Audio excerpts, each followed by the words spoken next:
Radio Moujon, bonjour, en direct du Taboulistan sur 49.3.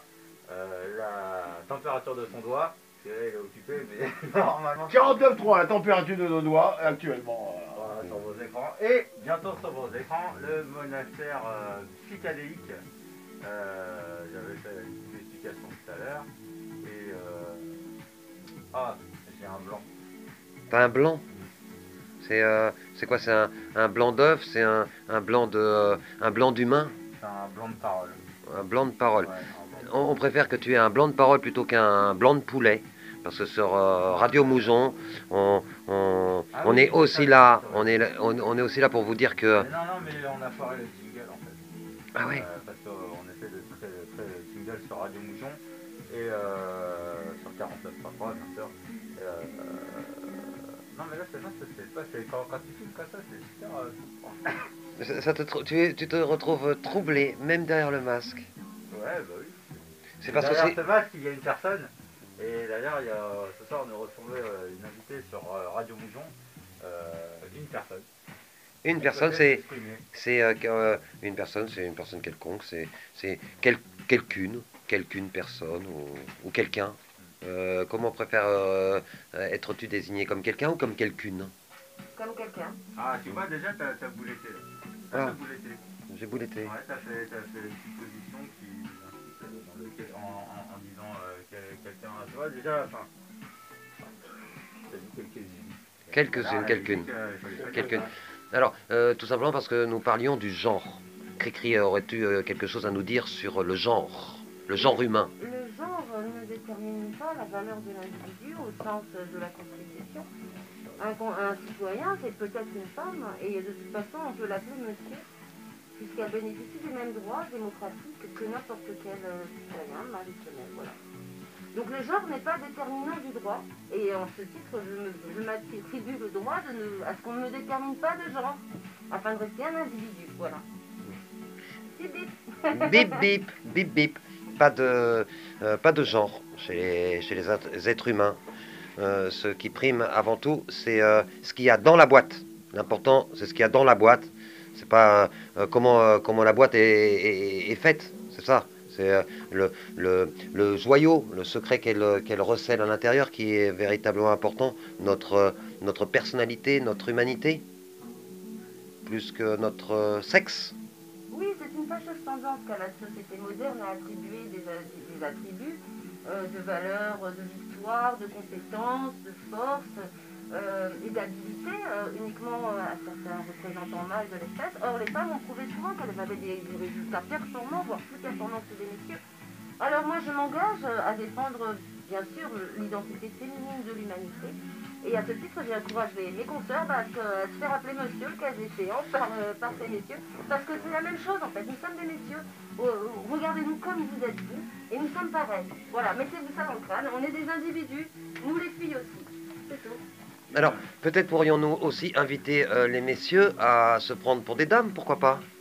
Moi, je sais que les messieurs aiment bien se prendre pour des filles.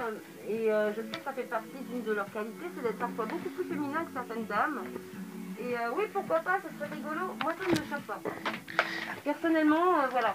Si un garçon a envie de s'habiller en fille, et s'il a envie... Mais par contre, la barbe avec le look de la fille, ça craint. Franchement, une fille à barbe, moi, j'arrive pas à digérer, ça me donne envie de vomir direct. Ah. Et si c'est un garçon qui fait ça bien et qu'on voit que... ben, ça me plaît. Moi, j'en croise souvent des transsexuels parce que je passe souvent dans Paris. Il y en a beaucoup à Paris et je les adore parce qu'ils sont plus beaux que des femmes. Et bah, je sais pas pourquoi. C'est magique, c'est mythologique. Hein. Ces êtres-là avaient une place particulière dans beaucoup de sociétés. Ils étaient souvent considérés comme des personnes très très sales. Or c'est faux. Ce sont des personnes très très très extraordinaires. Et elles représentent une humanité que nous devrions essayer d'atteindre. Parce que c'est un individu non déterminé. Et comme il est non déterminé, bah, il est ce qu'il est. Et c'est ce que nous sommes. Nous sommes ce que nous sommes. Non pas un genre, mais ce que nous sommes. Voilà. Alors, monsieur Cricri, pourriez-vous permettre à Madame Pourpre de s'exprimer? Absolument. Merci. Nous, les femmes, nous trouvons malheureux et quelque peu inadmissible d'être traités de cette façon, simplement parce que nous sommes un genre féminin. Que nous soyons abandonnés avec nos enfants en bas âge, que nous soyons frappés, maltraités, que nous ne soyons pas considérés comme de véritables êtres humains, mais très souvent comme une forme de marchandise, de chair sexuelle. Nous en sommes plus que blessés, nous ne le comprenons pas, nous nous offusquons contre cette société patriarcale et le formatage éducatif qu'elle enseigne à nos plus petits, dès le plus jeune âge, nous trouvons non naturel de donner un revolver à un garçon et une poupée à une fille. C'est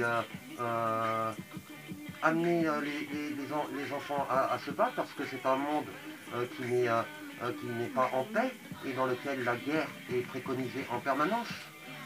La guerre entre l'homme et la femme. Nous les femmes, nous ne sommes pas inférieurs ou supérieurs à vous. Nous ne sommes pas...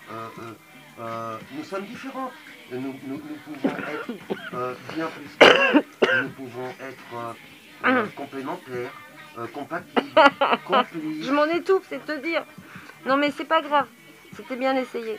Ouais, tu peux pas prendre le supplétif de défendre un individu en te plaçant en plus dans le sexe qui n'est pas le tien.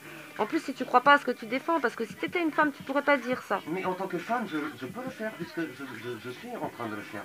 Non, tu reclasses la femme et tu la resitues au statut de sous-espèce de l'homme. Or, c'est l'inverse.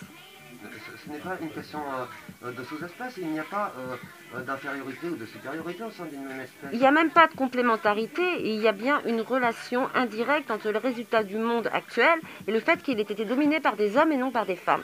S'il y a eu des femmes en gouvernement, elles étaient au service de pouvoirs patriarcaux. Et maintenant, il faut arrêter de fermer les yeux. Un homme ne pourra pas défendre une femme.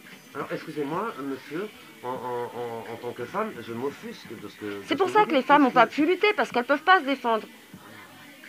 Mais bien sûr que les femmes se défendent. Nous nous défendons en quittant un foyer conjugal dans lequel nous sommes martyrisés par notre ethnie. Nous nous défendons en prenant les armes pour défendre nos enfants. Non, c'est pas vrai. Les femmes aujourd'hui, elles sont contraintes d'écouter leur mari dans bien des dogmes qui n'ont été justement instaurés que pour que les femmes puissent se taire. Parce que ces femmes-là, elles ont un savoir multimillénaire qu'elles portent en elles. Elles ont des sciences occultes qui sont pourchassées. Et ces sciences-là prouvent que le pouvoir actuellement en place est un pouvoir satanique. On ne sacrifie pas des enfants dans des mares pour avoir du pouvoir. Je suis désolée, le pouvoir, ça s'acquiert par l'intelligence et par l'apprentissage des connaissances qui sont exigées par l'exercice de celui-ci. Voilà. Alors, je peux comprendre votre révolte, cher monsieur Cricri, mais en tant que madame Pourpre, permettez-moi tout de même d'insister sur l'importance qui peut être accordée à notre sensibilité, à une autre vision de ce que nous pourrions faire dans une société qui ne serait plus patriarcale, mais peut-être pas. Pourquoi pas d'ailleurs matriarcale? Une société matriarcale n'a pas... à la base, nous les femmes, nous étions les détentrices de la semence.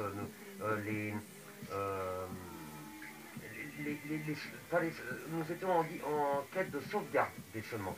Aujourd'hui, ce n'est plus le cas. Les semences, elles sont gérées par des hommes dans une agriculture chimique à base de pétrole. Et nous, les femmes, nous avons été évincés de ça et nous voyons ce que ça donne.